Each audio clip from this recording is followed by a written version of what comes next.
Le vendredi 30 juillet, on est parti rejoindre un groupe de camarades au hall de Oisem pour rendre mémoire au jeune Naël qui s'est fait tuer quelques jours auparavant.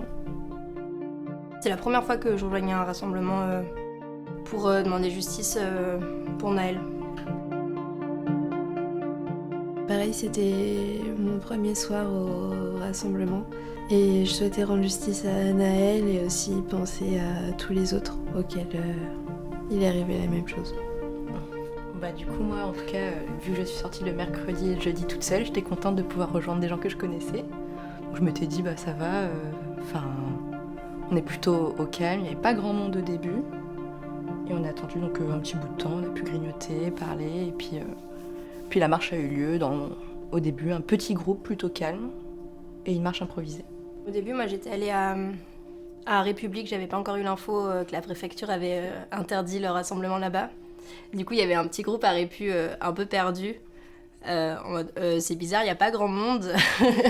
Qu'est-ce qui se passe Et puis en fait, l'info a finalement tourné jusqu'à nous. Et du coup, on est allé en un petit convoi jusqu'à Oisem où on s'est rassemblés sur la place. Et après, très vite, on voyait les gens un petit peu le temps que l'info tourne, quoi. Et très vite, je me suis dit, ok, je repère un peu les groupes qui ont l'air d'être là pour le rassemblement. Donc, moi, j'avais ma petite pancarte et j'allais voir les gens en mode, hey, groupir, faut tous se rassembler. Comme ça, après, on pourra aller marcher tous ensemble, quoi. Le but, c'est d'être vraiment groupés, quoi, pour qu'on puisse après lancer la marche, parce que sinon, sinon ça marchera pas. Donc moi je suis partie de chez moi avec des copains, on s'est rejoints à la station de métro à côté de chez moi. Et on est parti ensuite tout doucement avec tout le groupe du coup, en ayant des slogans pour revendiquer justice pour Naël notamment. Ça semblait un peu déjà disproportionné, tous les véhicules mobilisés qu'on avait pu voir sur la route du coup entre République, donc le lieu initial, et les halles de Oisem, le lieu subsidiaire, on va dire. Et dès le début, on s'est dit que même si on n'était pas si nombreux, la marche était hyper tendue. On voyait les forces de l'ordre vraiment partout, hyper mobiles. Donc dès le début, on se disait que l'ambiance n'était pas terrible, que c'était pas comme les précédents jours. Et bon, on a suivi le groupe qui était pas si nombreux, donc ça allait plutôt vite. Et dès le début, ils sont sortis et ils ont mis en joue. Et donc c'est à partir de là que les gens ont eu très peur, donc c'était très désorganisé, c'était très... il y avait une tension palpable, on était coincés comme des souris partout où on allait, aucune sommation, et juste ils fonçaient sur les gens, on voyait le quad, vraiment c'était très bizarre. Donc on a laissé certains camarades qui ont commencé à partir parce que justement l'ambiance était beaucoup trop bizarre, donc... Dès, je pense, les 40 premières minutes, les groupes se disaient, de toute façon, ça va pas durer très longtemps ce soir, c'est plutôt calme. Il y a beaucoup trop de flics, mais du coup, on se sépare pas trop vite non plus parce que ça fait peur, donc les gens restaient quand même ensemble pour partir. Beaucoup de jeunes. Et là, c'est compliqué parce que, ils savent pas quoi faire, ils savent pas quoi penser. Il y a de la colère quand on voit ces forces de l'ordre de mettre en joue directement, sans comprendre pourquoi, sans essayer de nous expliquer par où on peut partir aussi. Parce que c'est bien de demander de partir, mais mettre en joue ne suffit pas parce que du coup c'est hyper inquiétant. Ça crée plus de tension qu'autre chose, donc clairement c'est comme ça que les gens se sont mis à courir dans tous les sens et que ça a été un gros bordel jusqu'à ce qu'on se fasse arrêter, quoi.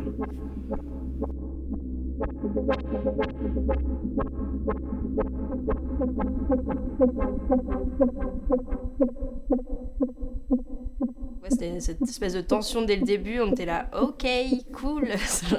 Les gens étaient en terrasse et tout, mais nous on était méga stressés, quoi.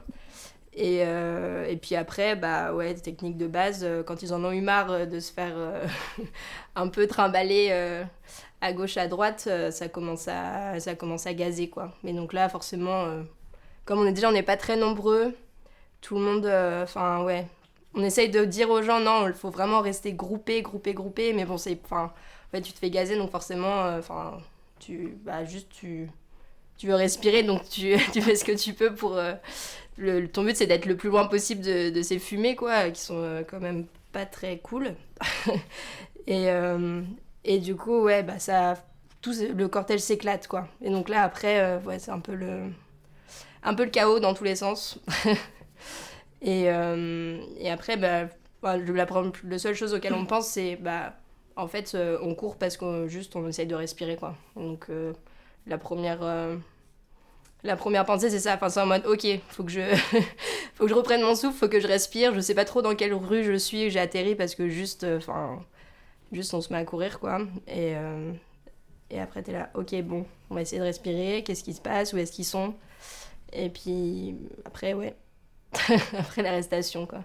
Ouais, c'est ça, c'est qu'en fait, ça va super vite. Et on n'a pas le temps de se poser, de réfléchir, de se dire, ils sont là, je vais plutôt aller par là.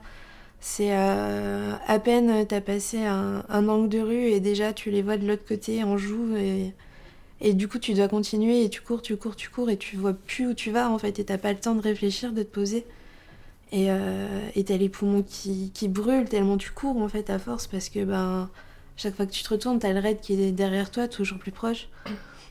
T'as le quad qui est là, qui te tient en joue. Il est d'abord sur la route, tu te retournes, tu vois, il est sur le trottoir derrière toi, parce que tu t'es mis sur le trottoir en disant « je les laisse passer ». Non, ils sont sur le trottoir. Et en fait, ça va... Ouais, c'est super rapide. T'as pas le temps de penser à quoi que ce soit. Et en fait, c'est à ce moment-là où en plus, chaque fois où on se retourne, on se dit non, mais là, c'est plus possible. Il faut qu'on arrête. En fait, ça sert à rien. C'est bizarre, c'est vraiment tendu et ça va mal se terminer. Il faut vraiment qu'on arrête. Et à chaque fois qu'on veut voir une rue à côté pour pouvoir tourner, en fait, ils sont juste derrière nous. Donc on peut pas quitter, en fait, et on continue de courir, et c'est vraiment, le lapin avec le chasseur derrière lui, là, qui l'aura dans tous les cas, en fait, et on en est même arrivé à ce qu'ils nous disent courir plus vite les grosses, ils étaient vraiment juste derrière nous, et tu réfléchis pas, tu cours, et c'est automatique. Ouais, puis ce qui est horrifiant, c'est qu'au final, il n'y avait pas eu tant de problèmes. Enfin, je pense qu'en termes de désordre, il n'y en a pas eu tant que ça. En termes de présence, il n'y avait pas tant de monde. Et malgré ça, la tension était vive. Enfin, ils ont semé la terreur, ils ont poursuivi les gens, alors même que, effectivement, là, les gens voulaient juste reprendre leur souffle, chercher une solution pour que ça s'arrête, en fait, arrêter d'avoir peur aussi, parce que, effectivement, avoir un quad qui te fonce dessus, à chaque fois que tu essayes de prendre une rue pour dire, c'est bon, maintenant je quitte la manif, je mets fin à tout ça, non, tu peux pas, parce qu'ils sont juste derrière en train de t'insulter, armes pointées sur toi. Plusieurs fois, dès les premières rues où ils ont commencé à sortir du véhicule, j'ai crié genre mais baissez vos armes, mais pas à hauteur de visage. En plus, c'était des personnes assez jeunes, donc pas très grandes, mais ils faisaient absolument pas attention à ça, et je pense qu'ils s'en fichaient de toute façon. Et au moment où nous, on s'est fait interpeller, c'était... ils étaient en roue libre, quoi. Ils ont juste foncé, fait des gros bruits de moteur avec le quad, je monte sur le trottoir, je vais sur la route, si je roule sur un pied, c'est pas grave, j'insulte les gens, courir les gros, c'est... Plusieurs fois, ils te visent en te disant ça. Donc, quelle est la solution? Si tu t'arrêtes, ils te roulent dessus, si tu cours, ils te mettent en joue encore. Donc, on n'a vraiment aucune solution, et... comme on était toutes les deux, à un moment, on se dit, de toute façon, là, on sait très bien qu'on va pas pouvoir courir 10 heures, donc on comprend que ça va mal finir parce que ils ont décidé de pas lâcher le morceau. Pourquoi, on ne sait pas réellement. Pourquoi ils font à ce point peur aux gens alors que là, pour le coup, on était deux, il y avait une personne devant nous, une autre personne sur le côté. On ne sait pas, et vraiment énormément de forces de l'ordre pour 4 personnes arrêtées à ce moment-là et une ramenée après. Un blindé, un quad, des gens armés, c'est assez fou. Et c'est ce qu'on n'a pas arrêté de dire, c'est que maintenant, on a compris, mais les gars, on n'est pas armés, stop, arrêtez-vous, arrêtez de nous viser. Ne créez pas plus de morts. Voilà, on est là, on est sur le côté, on n'est pas dangereux, on boit de l'eau, donc et après, ils ont fait ce qu'ils avaient à faire dans le plus grand des désordres, mais voilà, c'est vrai que ça crée un sentiment de peur, et pourtant... on sait que c'est souvent comme ça, mais là, vraiment, c'était particulièrement tendu. Ça hurlait dans tous les sens, ça insultait très facilement, les armes toujours sorties, et des propos insupportables, quoi.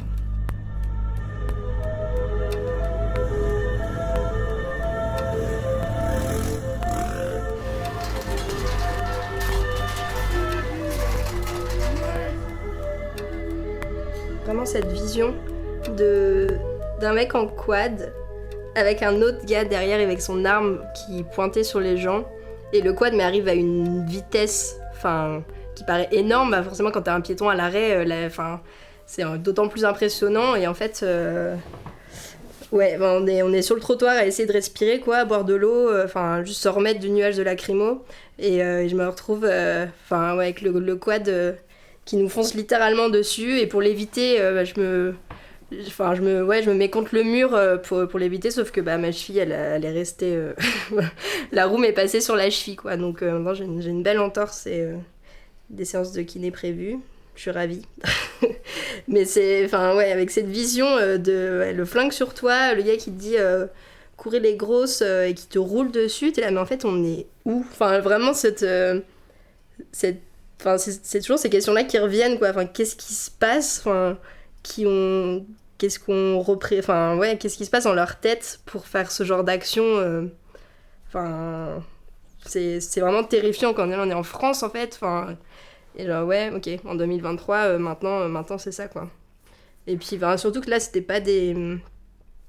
on n'a pas précisé, mais c'était le raid qui nous a interpellés et poursuivis, en fait. C'est même pas la police, parce qu'ils les ont appelés après. Mais le raid qui est là, ok. Donc, on se dit clairement disproportionné, quoi. Alors, les armes, le nombre de personnes,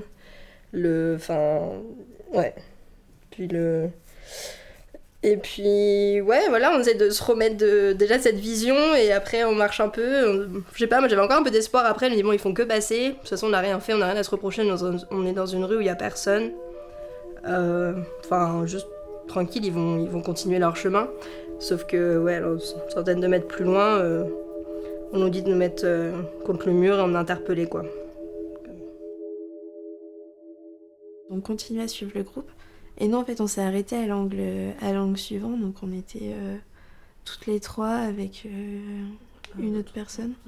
Et en fait, ils nous sont tombés dessus. Moi, j'avais encore la gourde de... Quand ils nous ont dit « Arrêtez-vous », juste, on suait comme des bœufs. On essayait de reprendre notre souffle. On avait chaud et je vois pas ce qu'il y a de menaçant là-dedans, en fait. Et ce qui nécessite de se faire arrêter par un quad, se faire remettre en joue, avoir un blindé. Il devait être une bonne douzaine, peut-être sur nous 4. Et on avait une pancarte.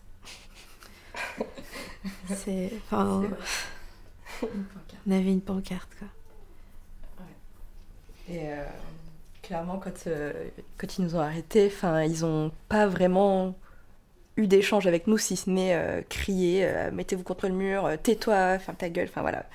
Juste vraiment, faut plus bouger, faut plus parler, faut plus rien faire, comme si, comme on leur a dit plusieurs fois, on ne représente plus aucun danger, et puis à partir du moment où on accepte qu'ils nous contrôlent ou qu'ils nous interpellent parce qu'ils ne nous l'ont pas dit, donc on peut pas savoir vraiment ce qui nous attend.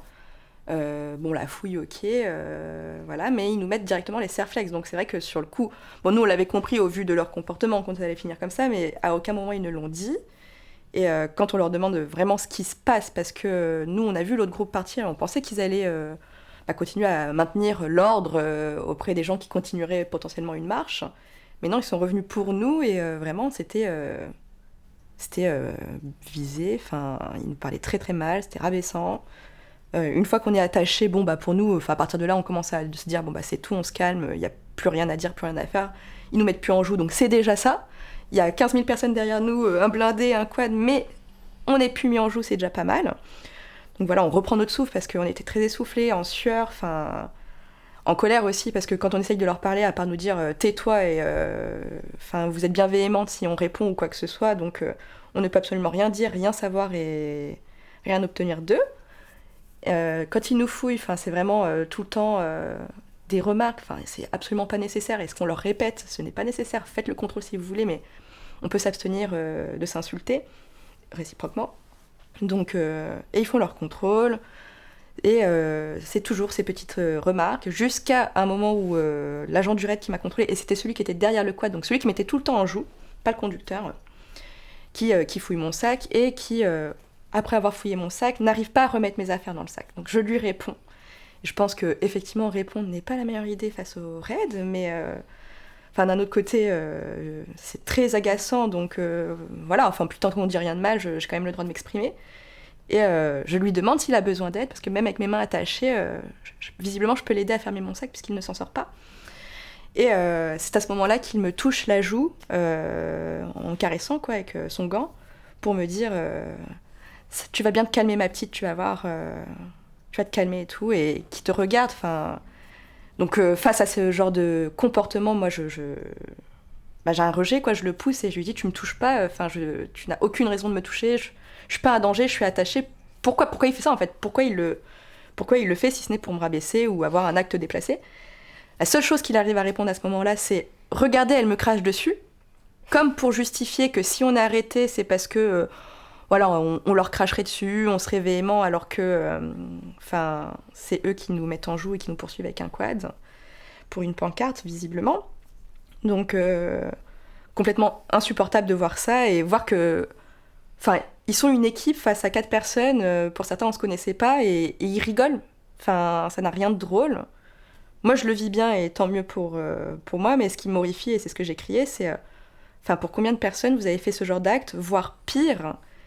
Et les gens, ils peuvent pas s'en défendre. Enfin, c'est horrible et vous vous défendez les uns les autres. Ça n'a aucun sens. À partir du moment où l'arrestation est faite, puisque visiblement on est arrêté, on doit juste attendre et ils doivent pas se comporter comme ça, quoi.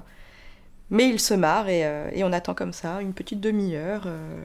Essayer de reprendre mon calme puisque ça m'avait quand même bien agacée et de voir que ça ne change rien qu'on leur dise que c'est anormal. En fait, ça les fait juste rire. Donc, ouais, comment ils nous considèrent, c'est vraiment affolant. Est-ce que c'est parce qu'on est des militantes? Est-ce que c'est parce qu'on est des femmes? Est-ce que c'est parce qu'on est ces nuisibles qui vivent dans les quartiers? J'en sais rien, mais ils n'ont pas à se comporter comme ça, quoi. C'est vraiment révulsant, quoi. Jusqu'à ce qu'ils ramènent en plus la 5e personne qui s'est fait arrêter, donc après nous. Donc un jeune homme qui, lui, a dû se prendre des coups parce qu'il arrive avec le nez en sang. Il boitait parce qu'il disait s'être pris un coup de LBD, mais... Voilà, on ne sait pas ce qu'il s'est pris, mais en tout cas, il s'est pris quelque chose dans la jambe. Et voilà, lui, c'est sûr qu'il a pris physiquement plus cher que nous encore. Sur ma pancarte, c'était écrit « La police tue ». Et du coup, il l'avait balancé à mes pieds. Et on est tous les 4, 5 après l'arrivée du jeune homme, genre... les mains attachées dans le dos contre un mur avec cette pancarte au sol et je sais pas combien de mecs derrière avec leurs flingues pointés sur nous en direction de nos têtes, et je suis là en mode s'il vous plaît, c'est pas les didascalies d'une mauvaise pièce, genre non, genre c'était tellement irréel, quoi. J'étais là, on est dans un film en fait, qu'est-ce qui est en train de se passer, puis même eux, genre ça leur faisait trop rire, quoi, l'affiche, la pancarte en question. Je suis là, okay, en fait il y a rien de drôle, c'est un fait, juste c'est la réalité, et vous rigolez de ça, en fait. La police a tué un jeune homme, encore une fois, c'est pas... c'est juste irréel, quoi. Et cette vision, avec leurs flingues, on sait pas trop ce qu'ils comptent en faire, en plus. Leurs véhicules immenses, sont terrifiants, d'une taille démesurée par rapport à nous. Je veux dire, on fait tout le monde 1m70, quoi. Je veux dire, on n'est pas... on n'est pas non plus... vraiment... Puis ils sont tous... avec leur... je sais pas, quel moment ils ont besoin de tout ça face à un nombre si peu important de personnes, sans défense, qui sont pas du tout menaçants, qui sont pas du tout... je veux dire, c'est fou, quoi. Et du coup, après, on est embarqués.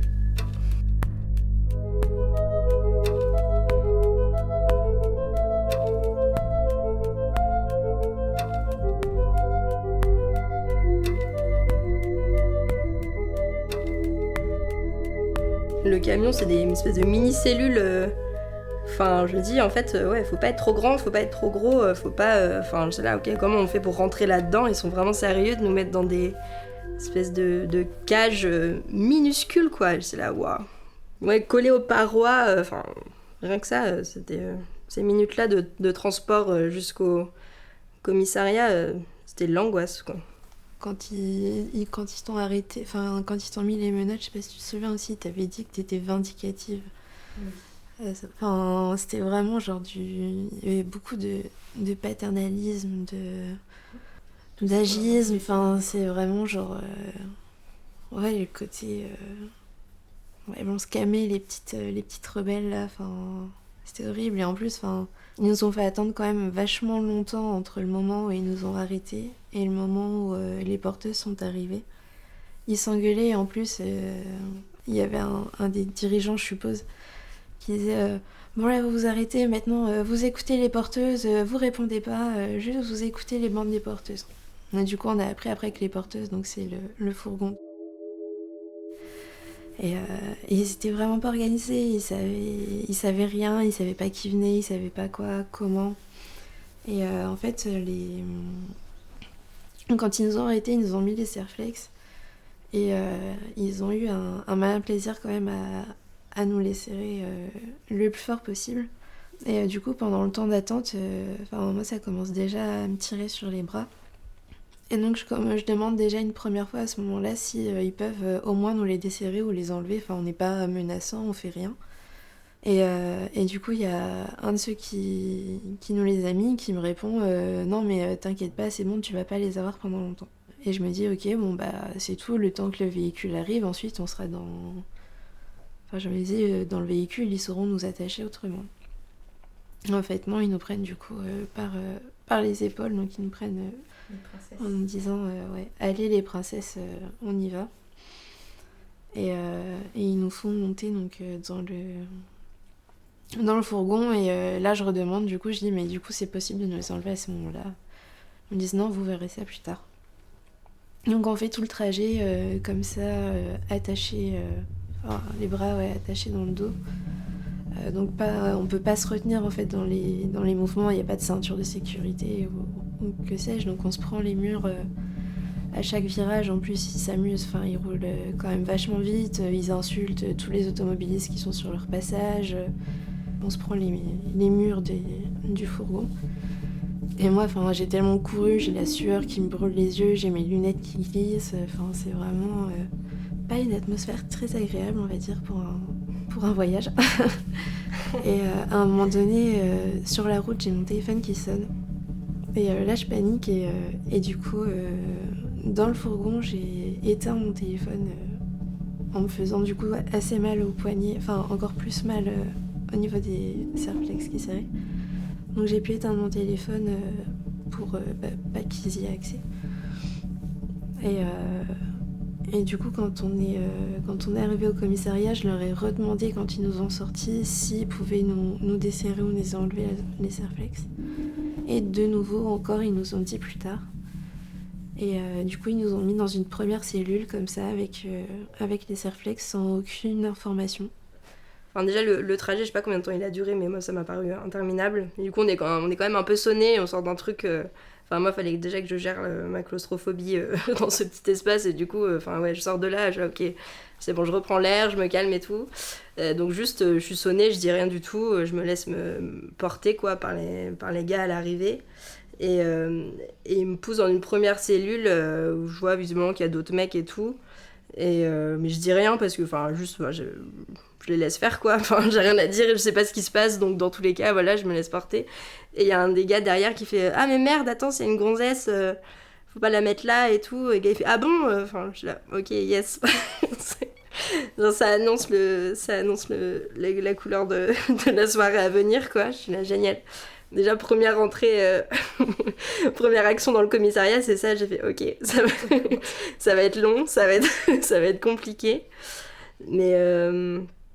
ok, bon, on est là. Et puis juste, après l'autre problème à gérer, c'était vraiment les Serflex parce que, tu souffres vraiment, quoi. T'as les poignets ultra serrés. J'avais une montre, forcément, ils avaient serré dessus. Et juste t'as mal, en fait. Donc, finalement, ton cerveau, il focus là-dessus parce que t'es là à essayer de bouger dans tous les sens pour essayer de gérer le truc, quoi. Mais, on se retrouve... Pendant la cellule, on n'a pas d'infos, personne qui vient nous voir quand même un assez long moment, et on est juste là à essayer de se débattre avec nos Serflex comme on peut, essayer de gérer le truc. Mais, en plus, quand on est arrivé, quand la porteuse est venue nous chercher et jusqu'au commissariat, on a l'impression qu'ils savaient pas trop ce qu'ils faisaient, genre quel motif d'interpellation, les rues, tout ça. C'était d'un brouillon, on arrive là-bas, ils sont encore perdus, genre non mais allez dans la cellule, pour l'instant on verra plus tard le reste. Et genre, ils nous balancent dans la cellule sans même vraiment comprendre eux-mêmes ce qui se passe. Ils se rendent compte que beaucoup d'autres personnes se font arrêter au fur et à mesure, donc ils se sentent déjà débordés. Nous, une fois dans la même cellule, on se dit, bon, on va s'entraider les unes les autres, parce que oui, la sueur remplie de lacrymo, ça pique les yeux, donc on s'essuie comme on peut sur les épaules des autres, on remet les lunettes des unes et des autres comme on peut. Moi, j'essaye de pas trop me plaindre des Serflex, parce que je me dis, bah voilà, si c'est pour créer un climat d'angoisse encore plus, enfin... faut que j'arrive à le gérer, mais c'est vrai que ça a duré extrêmement longtemps, jusqu'à tomber sur quelqu'un qui ait bien voulu chercher une solution pour nous les desserrer, et puis voyant que c'était impossible de les desserrer, les a coupés, enfin, ils nous auraient laissé là encore plusieurs heures attachés, alors même que, enfin, on a eu des marques bien conséquentes, et surtout, on sentait plus le sang passer, quoi. C'était assez catastrophique. Mais voilà, on est resté là un petit bout de temps, donc bon, mine de rien, on se dit que dans notre malheur, on est trois, qu'on peut se serrer les coudes, mais on n'a aucune info, donc on se dit, bah le temps, enfin voilà, il est long, on sait pas ce qui se passe, on les voit tourner, galérer, s'engueuler les uns les autres, on comprend rien. Donc bon, bah on attend tranquillement, hein, on se calme un peu, on commence à moins suer aussi, parce qu'on avait beaucoup couru. Dans le camion, il faisait hyper chaud, donc on sent que les Serflex aussi, ça fait mal, parce que la sueur est en train de partir, donc on s'assèche. Et quand on leur demande une première fois si quelqu'un va nous dire nos droits, enfin ce qui se passe, on nous dit que c'est le cadet de leurs soucis, que là, ils sont trop débordés, donc bon, bah, on se dit très bien, donc on va juste attendre, et voilà. Donc ça dure quand même un bout de temps, jusqu'à ce qu'ils nous emmènent dans un bureau avec d'autres gens. Moi, je me retrouve avec le cinquième arrêté, et ils se disputent parce qu'en fait, ils n'ont pas assez de stylos, pas assez de papier à remplir. Ils savent pas quel papier il faut remplir. Normalement, c'est pas eux qui le font d'habitude. Mais là, c'est le raid qui ramène les personnes. Donc c'était un vrai capharnaüm. C'était du n'importe quoi. Pour mettre les interpellations, ils ont listé ce qu'ils voulaient. Enfin, vu qu'il y avait une pancarte, ils ont mis outrage à tout le monde. Ils ont voulu mettre un autre truc, mais ils savaient plus comment ça s'appelait. Donc c'est pas grave, on va juste mettre violence sur personne dépositaire de l'autorité publique, dont la victime serait le raid. Ça s'est vu tout le long, en effet. On a pris leurs armes, certainement. Et il y avait un bonnet aussi sur la table, donc le jeune qui s'est fait arrêter explique que c'est son bonnet. Ils lui disent non, c'est une cagoule. Moi j'assiste à ça en me disant mais vraiment c'est lunaire, on communique pas du tout, mais par contre on peut passer 10 minutes sur un bonnet. Et le jeune homme explique que mais non, un bonnet ça se met sur la tête, c'est pas comme une cagoule qui se glisse sur le visage, donc moi j'assiste à ça en me disant d'accord. Et le jeune se dit mais c'est pas possible, ils comprennent pas, il leur dit vous voulez que je le mette pour voir. Et il commence à dire non mais c'est tout, ils ont tous voulu se dissimuler. Moi je réponds mais attendez, on n'a pas pu mettre à 5 le même bonnet. À 5 on n'a pas pu porter cette petite pancarte non plus. S'il vous plaît, faites un effort quand même dans ce que vous mettez. Ils me disent non mais contente-toi de donner ton identité. Donc bon bah je donne mon identité. Deuxième spectacle lunaire, c'est que faire épeler une ville quand t'es né à l'étranger, c'est un peu compliqué aussi. Et ça leur demande de la concentration, sauf qu'ils se disputaient les uns les autres parce qu'ils savaient pas quelle fiche remplir. Donc ça a pris un temps fou je trouve juste pour remplir 3 fiches et... Bon, ça a le mérite au moins de m'avoir détendu un petit peu parce que j'ai bien rigolé. Et avec le petit jeune, j'ai pu faire des petits clins d'œil pour savoir si ça allait bien, voilà, parce qu'il saignait un peu, mais bon, il avait repris un petit peu ses esprits après le voyage quand même aussi. Mais lui, il est resté très longtemps avec eux. Moi, je suis retournée en cellule, j'ai rejoint les filles, et puis c'est reparti pour un gros flou parce qu'on est tous passés les uns après les autres, mais nos droits n'ont été notifiés que je pense 1h30, peut-être 2, j'en sais rien plus tard. Enfin, ça a été qu'à ce moment-là que réellement, enfin, quelqu'un nous disait que vous êtes placé en garde à vue, vos droits sont... Et là, ça a été la panique, parce que du coup, à partir du moment où on demande un médecin et qu'on demande à appeler un de nos proches, il s'arrêtait à ces droits-là, et il les note sur une feuille, il avait 7 feuilles, et il nous disait « Non mais là, je vais pas m'en sortir, il y a trop de monde et tout ». On lui dit « Bah oui, mais on va appeler un de nos proches quand même, donc il faut qu'il note les numéros ». On se dit c'est un bordel, qu'est-ce qu'ils vont faire du coup? Est-ce qu'ils vont vraiment appeler nos proches? On passe dans différents bureaux encore après, et jusqu'à ce qu'on se fasse enfin réellement fouiller, ça aurait été à ce moment-là qu'on aurait dû nous enlever ces Serflex. Donc vraiment, s'ils avaient attendu là, c'était minuit et quelques, quoi. Donc moi je me dis, on n'aurait plus une main, on aurait tous perdu nos mains, ça aurait été super. Mais un grand flou. Nous, on attend comme ça. Heureusement qu'à 3, on a pu se discuter, parce que sinon, il y a de quoi se dire, mais... je passe des heures, je vais devenir fou, quoi. On n'a pas d'eau, on n'a rien, aucune info, personne qui nous parle, on ne sait pas quelle heure il est. Voilà, donc heureusement qu'on était là pour serrer les coudes, parce que sinon ça aurait été beaucoup plus dur, je pense, à supporter. Donc j'ai peur pour les autres, quoi. Ouais, ce qu'on ressort, c'est... En fait, malgré nous, on en riait, mais c'était tellement absurde et complètement hors sol leur réaction. Enfin, genre, même, ils avaient juste à écrire nom, prénom, date de naissance, et genre même la date de naissance. Enfin, je suis née au mois de mars, quoi. Il fait non, mais dis-le en chiffres, s'il te plaît. Et je suis là, mais frérot, même ça, enfin, genre, même ça, tu sais pas les mois en chiffres. Genre, je suis là, waouh. Enfin, c'est. Et puis, genre, j'appelle mon nom, commence par un K, et je le vois, il écrit QU. Je suis là, mais c'est quoi cette incompétence? Enfin, genre, il y avait rien qui allait. Et on était, mais en fait, je sais pas, on avait l'impression que c'était des grands enfants complètement perdus, qui disaient, oh là là, faut qu'on fasse des photocopies. Ah non, c'est dans quel bureau? Je sais pas. Enfin, ils étaient complètement dépassés par les événements. Et on est là, mais en fait, vous êtes les personnes qui nous interpellaient. Et enfin, vous êtes responsables de ce bordel, en fait. Et derrière, il y a rien qui suit. Enfin, vraiment, il y a aucune organisation. Et puis nous, on est juste là à attendre, en fait. Et pour eux, c'est... Enfin, ouais, ils s'en foutent, quoi, de ça. Ils enferment les gens et on les laisse poireauter pendant que eux ils essayent de gérer de leur côté les trucs. Mais on est là, enfin... Qu'est-ce que c'est que ce bordel? C'est ça, la police, quoi. Enfin... Mais du coup, on préfère... Enfin, ouais, on en rit, quoi, parce que... Et encore une fois, ouais, heureusement qu'on était plusieurs, parce que tout seul face à ça, on se dit, mais... Franchement, ça aurait été beaucoup plus long et beaucoup plus dur à gérer, je pense. Parce que, ouais, l'enfermement non volontaire, forcé, c'est quand même pas une chose facile à vivre et à gérer. Donc au moins, on pouvait se raconter ce qui se faisait à chaque fois qu'il y en avait une qui partait. Enfin voilà, c'était hyper... Encore une fois, le collectif et le groupe est hyper important, quoi, dans ces moments-là.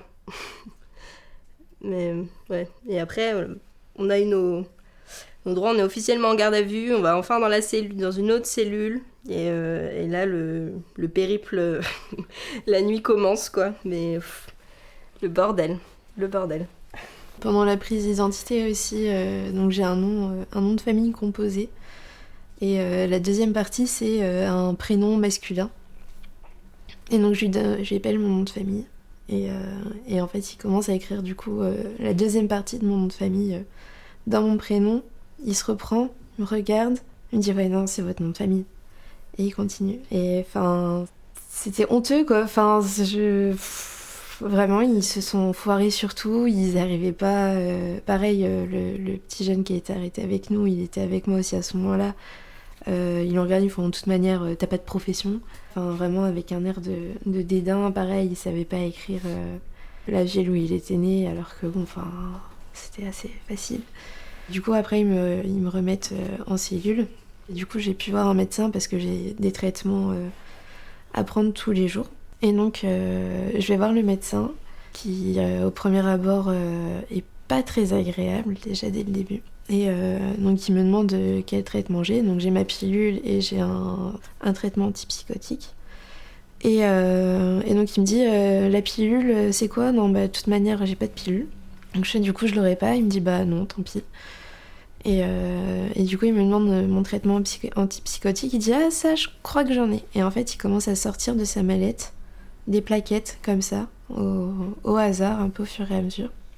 Il sort 2-3 petites poignées. À un moment donné, il sort un cachet comme ça. Il me dit, ah, tenez, c'est ça, vous avez de la chance, c'est le dernier. Et avant qu'il me donne mon traitement, il me demande ce que ça fait s'il me le donne pas. Et donc, faut savoir, des traitements psy, il y a un syndrome de sevrage quand on les prend pas.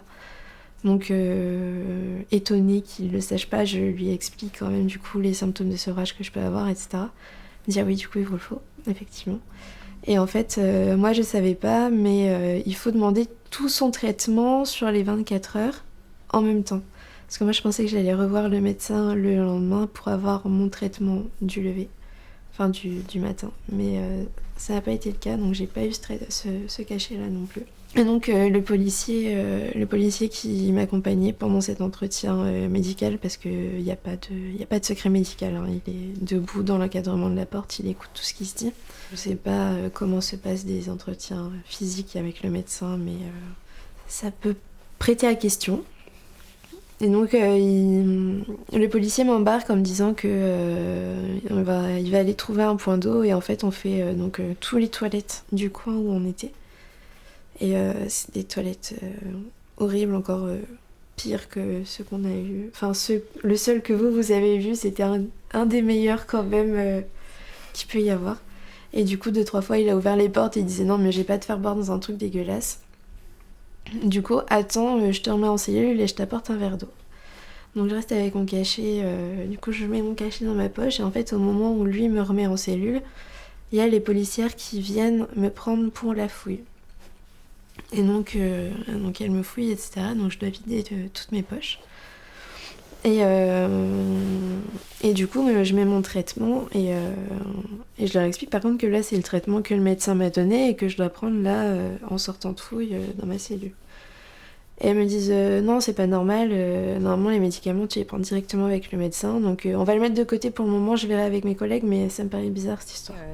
Nous on a essayé de se souvenir d'un maximum de propos qu'ils ont pu tenir, enfin plein d'anomalies, puisque bon, on avait que ça à faire de toute façon, hein. Au début on n'était pas hyper fatigués vu l'ambiance. Donc nous on était très contentes d'avoir ce verre d'eau, parce que clairement sinon on aurait attendu très très longtemps avant qu'ils daignent apporter de l'eau à tout le monde. Moi j'ai pas eu le droit de prendre mes pulls parce qu'ils étaient déjà rangés dans la boîte, donc elle voulait pas me les redonner. Or on n'a pas eu de couette pour dans la nuit quand même, parce qu'il faisait un peu plus frais quand on dort. Pour ceux qui allaient aux toilettes, pas de papier toilette, avec la super remarque c'est à la dure ici. Plusieurs fois c'est de toute façon il aurait fallu ne pas sortir, au moins vous ne seriez pas là, ou qui parle avec d'autres personnes qui veulent aller aux toilettes à un moment donné pour nous rabaisser. C'est des gamines qui ont joué dans la rue, quoi, qui ont voulu jouer avec des pancartes ou des trucs comme ça. Enfin, voilà, les propos classiques faits pour embêter et bien nous montrer que faudra pas recommencer si on veut pas revivre ça. Enfin voilà, je me dis en tout cas pour nous, on a pu se serrer les coudes, on a réussi à se relayer un peu pour dormir même si c'était compliqué. Mais très long, toujours personne pour daigner expliquer quoi que ce soit, faire des phrases en fait pour nous parler, pour nous considérer un minimum. Nous encore, voilà, on était polis, donc ils nous ont pas trop embêtés, on va dire. Mais côté garçon ou côté cellule PAF, donc les personnes qui se retrouvent police aux frontières, ça n'a pas été le même traitement, c'est pas les mêmes propos tenus, c'est beaucoup plus dur, c'est dégradant. Les garçons ont attendu très très longtemps d'avoir eu le droit d'avoir enfin des rondes pour les toilettes et les verres d'eau. Parfois, ils les laissaient boire au robinet, parce qu'il n'y avait plus de gobelet. Il n'y aurait plus de couette non plus. Il n'y avait plus rien. Hein. Ce soir-là, il n'y avait plus de stylo non plus. Donc, de toute façon, c'était n'importe quoi.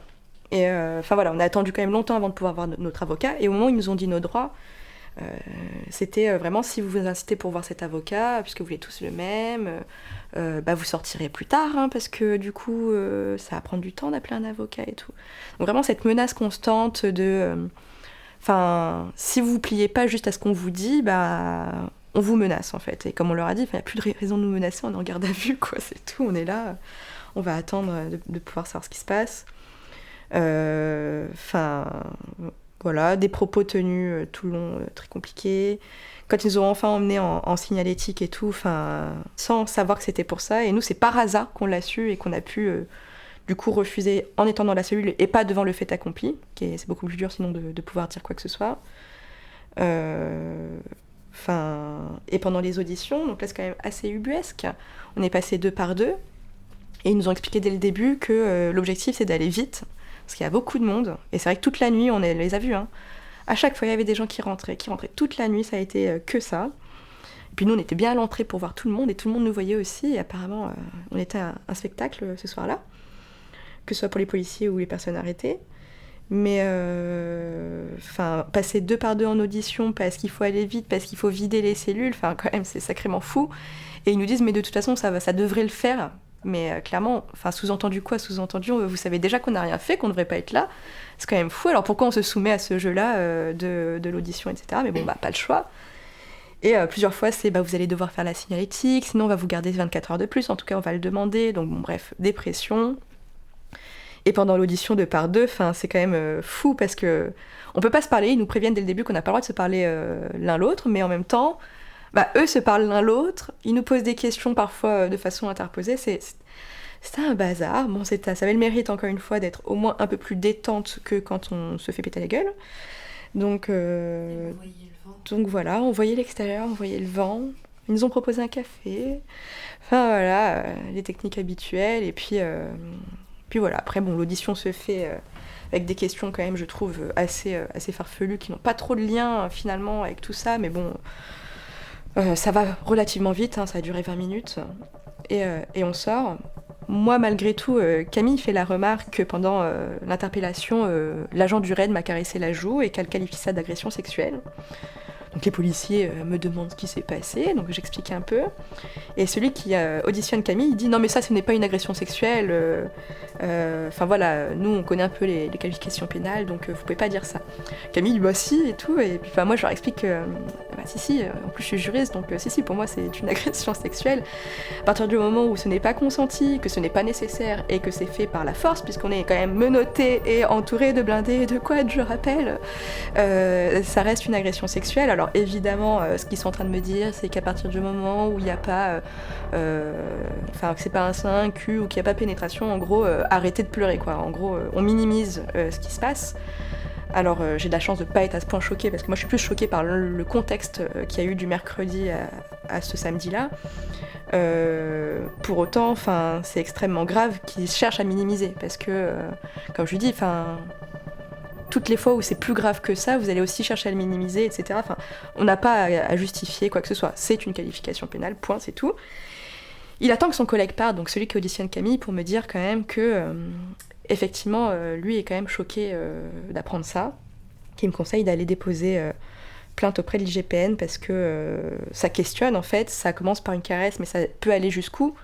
Sachant que, on peut se sentir pousser des ailes à partir du moment où on est armé, qu'ils ont cette adrénaline de courir après les gens, et puis là des femmes, quoi, je sais pas, le spectacle, quoi, tout le long, ils nous ont tenu des propos sexistes et misogynes de fou. Donc voilà, il me conseille quand même de faire ça, donc là je me dis, c'est quand même fou qu'ils doivent attendre que son collègue parte pour nous dire des choses pareilles. Et en gros, il m'explique quand il nous ramène dans la cellule que ça devrait le faire quoi qu'il arrive. On devrait pouvoir sortir, mais que si on a menti, attention, les caméras prouveront. Je lui dis oui, regardez vos caméras, on n'a rien fait, si ce n'est fuir un quad qui nous fonce dessus, quoi, en nous hurlant de courir. Donc voilà, et après on attend, et c'est vrai qu'on attendait cette potentielle deuxième signalétique qu'elle arrivait, parce qu'ils nous ont dit à partir de là, potentiellement vous partirez donc vers 14h. Bon, on se dit que s'il faut le faire, on le fera, mais s'ils viennent pas, on devrait pouvoir partir quand même dans l'après-midi, et on attend, et on attend. Il fait de plus en plus chaud dans la cellule. Ils nous apportent des plats dégueux qui restent dans la cellule parce qu'ils ne nous proposent pas de poubelle pour les jeter. Enfin, vraiment des conditions, je trouve, assez dégradantes pour l'humain. Et pourtant, je me dis que pour moi, il a été plus facile de le supporter. J'ai pas vu autant d'horreur parce qu'on était 3. Alors que je me dis pour les autres, les flics leur parlaient pas. À chaque fois que ça se parlait, c'était assez insultant. Donc, triste. Mais voilà, en tout cas, il était important pour nous de continuer de relater tout ce qui s'est passé ensemble, pour l'avoir vécu ensemble. Et puis juste l'insalubrité en fait des toilettes qui était ahurissante. On est là, mais qu'est-ce que... je veux même pas savoir le nombre de microbes ou de maladies potentielles qu'il y a dans cette pièce. C'est atroce, quoi. On se dit, mais en fait, on n'est plus des humains, quoi, parce que même... je veux dire, un animal, il irait pas faire ses besoins là-dedans, quoi. Vraiment, c'est atroce. Vraiment, en fait, je comprends, ouais, toujours cette question de pas comprendre, quoi. Un peu le pourquoi et comment on en arrive là, à traiter des gens qui n'ont rien fait, à part donner leur avis, et, ou juste montrer une opinion face à un événement qui est quand même... révoltant. Bref, on en revient toujours à ça, quoi, mais... Puis quand on parle de signalétique, du coup, c'est le fait de donner ses empreintes, faire les photos, donner... en gros, tout ce qui peut leur permettre de nous identifier, prise d'ADN, etc. Et en fait, le matin, c'est vers 8h, il m'appelle enfin, je me dis, ah yes, enfin, on va être auditionné, c'est bon, les choses vont s'accélérer et tout, mais on me dit rien du tout, quoi. Donc j'étais un peu après, on n'a pas vraiment dormi la nuit, donc juste, on a un peu sonné, quoi, et je dis, bon, ok, c'est bon, les choses avancent. Et puis, ouais, puis je me retrouve dans une pièce face à un gars avec ses, ses gants, son masque et son énorme coton-tige là, qui me dit ouvrez la bouche et qui me le met directement dans la bouche. Mais qu'est-ce qui se passe, enfin, alors, qu'est-ce que vous faites quoi? On me dit rien à aucun moment quoi. Et il me dit ah bah, on prend ça c'est pour prendre ton ADN. Tu peux refuser si tu veux, hein, mais tu risques de la prison et 35 000 € d'amende, donc je te le conseille pas. Et c'est là, waouh, enfin, qu'est-ce qui se passe, quoi, en gros. Enfin, et surtout que j'avais pas. De base, je m'étais dit que j'aurais pas forcément refusé, mais en fait, je pensais que. Parce qu'il y a 2 ans, j'ai déjà fait. J'ai déjà été en garde à vue et ils avaient déjà pris toutes ces infos-là, donc j'étais là, en fait, il y a pas de raison qu'ils recommencent, mais bon, de toute façon, ils les ont déjà, donc au pire. Enfin, au pire, voilà, je risque pas grand-chose, c'est déjà fait, quoi. Mais juste la manière dont les choses ont été faites. Enfin, on dit, tu peux refuser, mais en fait, non. Enfin, c'est un non-choix, tout le temps. Enfin, c'est un truc où on prend pas du tout en considération ton opinion, ou juste tes droits, ou juste, enfin... donc, ouais, on se retrouve vraiment bloqué dans ce truc-là, quoi. Enfin, je trouve ça ahurissant. Et du coup, ouais, ça a duré 18 heures, quoi. Ouais. Enfin, 18 heures. C'est juste énorme, en fait. Enfin, on est dans un truc... Pourquoi ? Bah, ouais, on a participé à un rassemblement.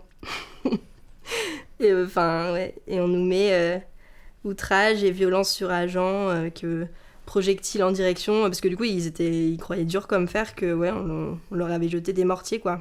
Bah non. Enfin il y a un truc, ils ont créé leur petite histoire quoi, ils ont fait leur petit film dans leur tête quoi, pour dire tiens bah là, on va leur coller ça, ça marche bien, c'est ce qui se passe en ce moment. Enfin, je sais pas, c'est dur je peux même pas parler pour eux parce que c'est pas...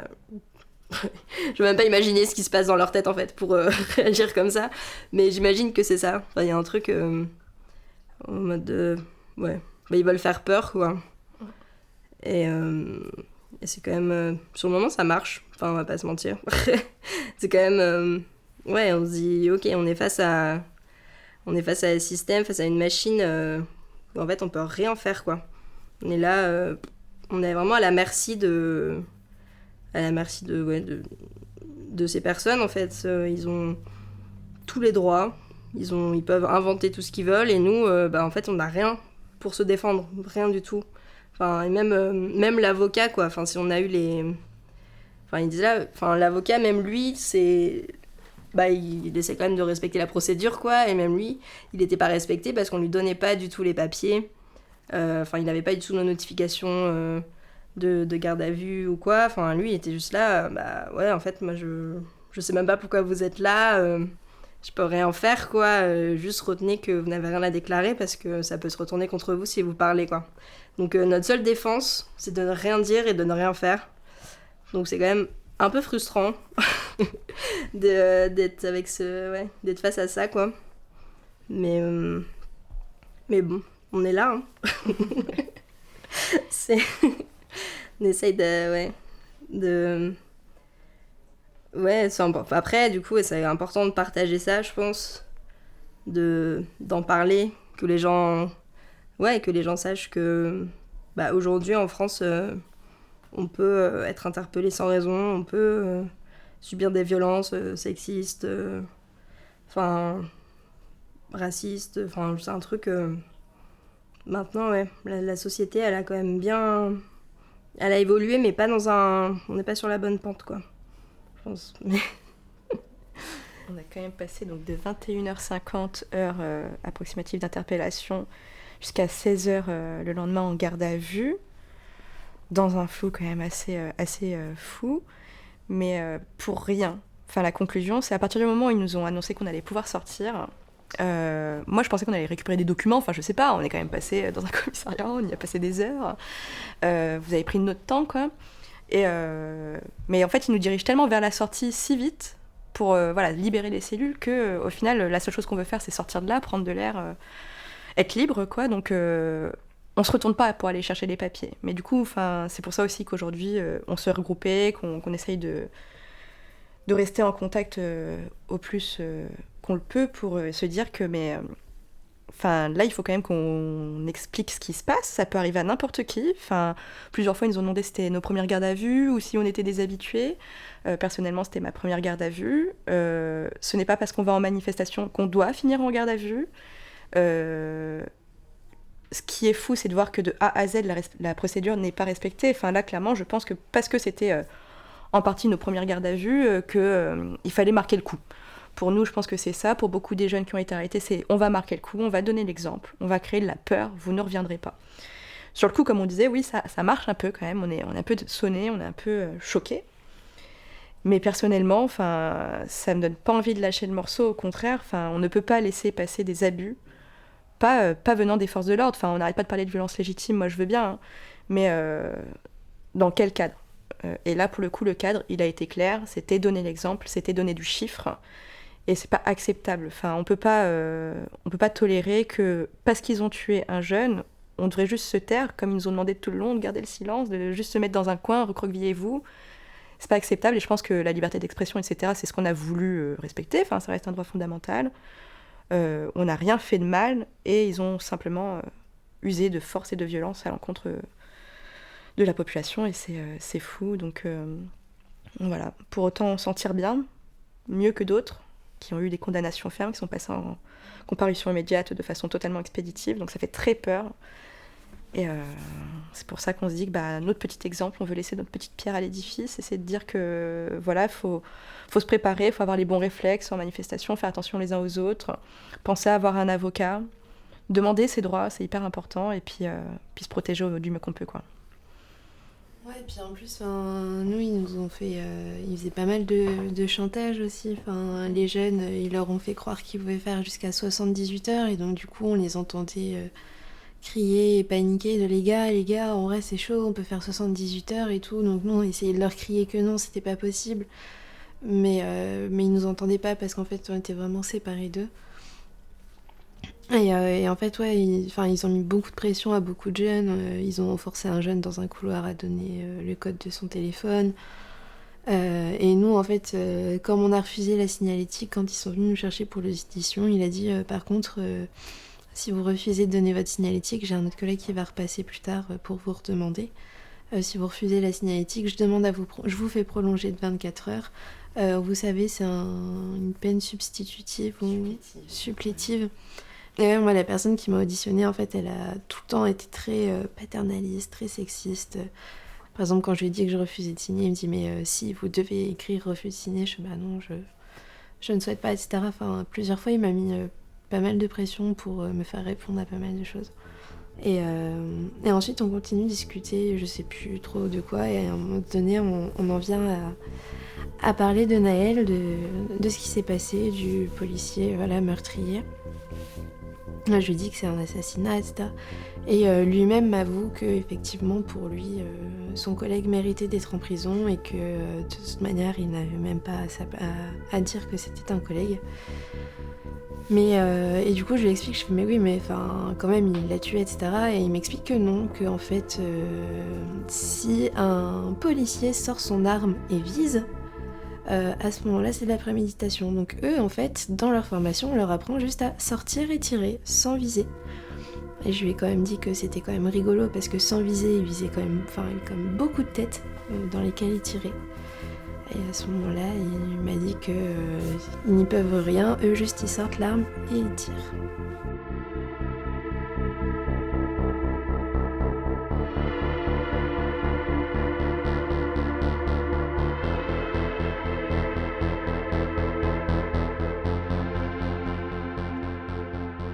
Et donc là, les filles appellent les policiers pour demander que je puisse sortir un peu, prendre l'air, boire un peu d'eau. Et le policier arrive et dit non, mais de toute manière, c'est bon, ça va aller, vous inquiétez pas, vous sortez dans 10 à 20 minutes. Et donc moi, j'avais un peu de temps, j'avais un peu de mal à me calmer quand même. Et là, il y a un de ceux qui nous fait sortir qui dit ouais, il y en a une qui va commencer à ranger alors pendant ce temps-là. Et en fait, en sortant, ils nous ont dit par contre qu'on vous reprenne pas à côté de jeunes qui jettent des cailloux, parce que cette fois-là, par contre, ça ça ira autrement. Et en fait, c'est là où ça m'a énervée. Enfin, ça m'a fait péter un câble dans ma tête parce que je me suis dit, mais en fait, comment ça si on nous y reprend alors que déjà à ce moment-là on le faisait pas, que c'est écrit, je sais pas trop comment dans notre dossier. Enfin, je veux dire, si vous nous y reprenez, de quoi il n'y a pas de récidive puisque déjà la première fois elle n'existe pas en fait. Et du coup, c'est monté comme ça de toutes pièces et en fait, qu'est-ce qui les empêche de, à la prochaine manif, me réarrêter, me recharger exactement pour les mêmes raisons et que du coup, là, ce soir, elle était connue de nos services, etc., comme on peut entendre de Naël. Et en fait, comme on peut entendre de tout le monde à chaque fois, c'est ça, il était connu des services et du coup, ça excuse tout. Et là, on est connu des services parce qu'on a bu de l'eau, qu'on a participé à une manifestation en soutien de jeunes victimes de violences policières, des jeunes qui sont tués. C'est aussi dénoncer le racisme systémique de la police. Et juste pour avoir fait ça, on se fait charger de tout et n'importe quoi en fait.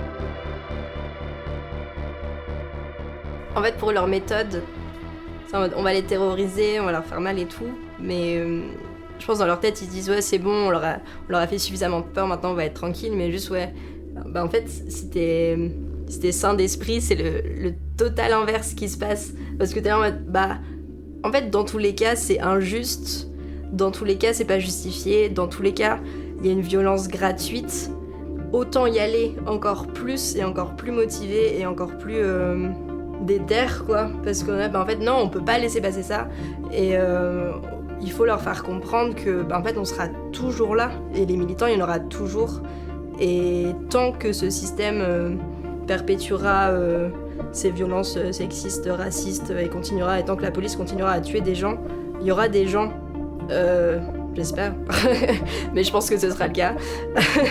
les gens seront là pour dire non, pour dire stop, pour ça. Et oui, quand on a été soi-même victime de leur violence, il y a quelque part aussi une sorte de légitimité encore plus dans ces combats-là, où on se dit ouais, en fait c'est réel, c'est pas parce que la mort d'un enfant, on n'y croit pas, en fait il y a un truc, et en fait quand on a vécu ces violences-là, on se dit ok, en fait ouais, c'est totalement c'est totalement réel et possible, et donc il y a ce côté terrifiant, mais du coup on est là, ouais en fait non, on peut pas on peut pas laisser passer ça, quoi.